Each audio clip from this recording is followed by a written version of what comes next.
halkan waa xarunta taliska ciidanka ilaalada nabadgelyada wadooyinka ee taraafika ee booliiska Soomaaliyeed waxaa yaala gaadiid burbursan oo shilal ku galay wadooyinka Muqdisho waxaana ka soconaya howl maalmeed loogu adeegayo shacabka iyadoo taliyaha ciidanka uu kormeerayo shaqada waxa uuna taliska uu sheegay inay soo kordhayaan dhibaatooyinka gaadiidka xamuulka ah iyo gaadiidka taarika la'aanta ah ee ay isticmaalaan dawladda iyo kuwa ay wataan shirkadaha kuwaasi oo aan dhowreynin sharciga marista wadooyinka qaar ka mid ah darawallada gaadiidka xamuulka ah ayaa ka hadlay dhibaatooyinka ay sababaan gaadiidka xamuulka ah iyo caqabadaha haysta gaadiidleyda gaadiidka waaweyn ee maxaan ku yiraahdaa xamuulka ka soo baxda dekada dawladda inay ka dhigto 6 saac iyo wax ka dambeeya inay maxaan ku yiraahdaa socdaan koow magacayga waa Cusmaan Axmed Cadaawe oo ku nool degmada Xamar Jajab maanta waxaan ka hadlaynaa baabuurtan waaweynka dhibaa ku qabnaa maxaa yeelay hadda koora waxaa la dhahay 2 saac la soo daayo haddana dadkaan warba maqlaa baabuur leedaan ilaa haddana waxaa waay khasaaradooda badan gaadiidka waxa nimana xafiisman u furtay oo ka qaata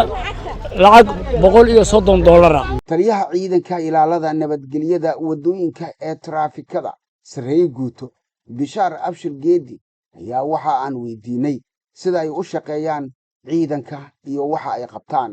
waxyaalaha oo ugu culus oo ka shaqeyno waxa kamida ciidankan horta qaybta nabadgelyada wadooyinka taraafika waxay shaqeeyaan 24 saac kasta sidoo kale taliyaha ayaa ka hadlay tirada shilalka ka dhaca caasimadda oo ay sababaan gaadiidka xamuulka ah ee ka shaqeeya dekada gaadiidkan xamuulka culays weyn ayuu ku hayaa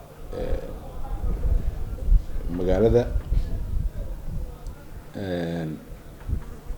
4 nooc isugu jira sidiisa nooc aan dhihi karno 80% waa shaqeyn karaa oo gaari nadiif ah labo xamuulka gaadiidka qaybta labaad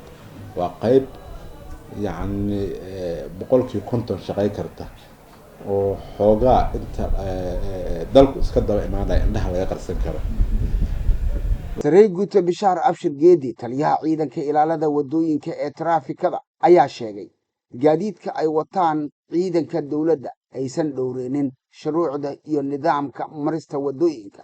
wuxuuna u soo jeediyay inay ilaaliyaan sharciga ayna u hoggaansamaan nidaamka sharciga marista wadooyinka maxaan ku sheegaa gaadiidka ciidamada qalabka sida meeshan waxaan rabaa inaan si cad uga sheego gaadiidka ciidamada qalabka sida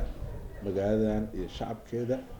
in aan qarino maaha xaqana aan ka leexano waxay ku hayaan culaysay ku hayaan dhibay ku hayaan yani wasiiro wada qof kale wada qof madaxo wada wuxuu yani cidoo rabo ha isku hordaareeyo in haddii jidka oo seedki oo xaq ku lahaa oo ku jiray wax yar hakad oo galo asagoon fiirin hakadka galay mashilaa dhacay madadaa dhintay ma jidka waxaa laga gudbinayaa ardo iyo waayeel iyo ilmo maxaa meesha ka jira ma ciidamada amniga gaari ay ka shakiyeen meesha go'doomiyo qaraxyaa looga cabsanayaaho waa la hakiyay gaadiidka asagoon fiirin baabuurka cabdibilaha oo ciidanku saaran yahay ama booliis aada ama military aada ama nabadsugaada isluuhada wax rabaa aada asagoon maxaa jira dhihin ayuu marshabeeliga ka boodayaa seedka kale fuulaya Sarey Guuto Bishaar Abshir Geedi ayaa ka hadlay gaadiidka taarika la'aanta ah ee caasimadda dhexmaraya in aan loo dulqaadan doonin waxa uuna ku amray inay ku dhajiyaan gaadiidkooda taarikada gaadiidka taariga la'aanta annaga aad dirtaan 1 sano iyo bar oo aniga aan shaqadan taraafika hogaaminayay waxaan dhihi karaa waxaan ku guuleysanay in dadka shacabka ay aqbalaan oo ay sharciyada wadamarista sida laysinka buugga iyo taarigada inay dadku qaataan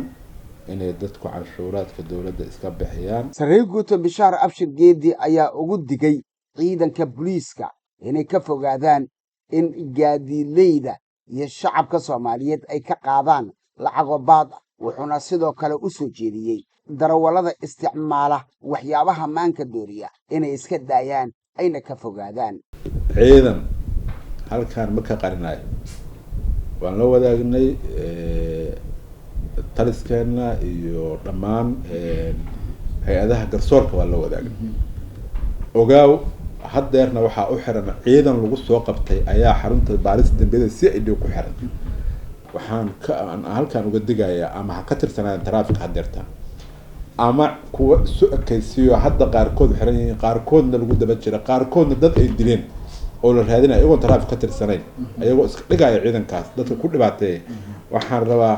inaan halkaan uga digo oo idhaahda warhooy ka jooga. wasaaradda gaadiidka iyo duulista hawada oo mas-uulka ah gaadiidka noocyadiisa kala duwan ayaa ka hadashay dhibaatooyinka gaadiidka xamuulka ah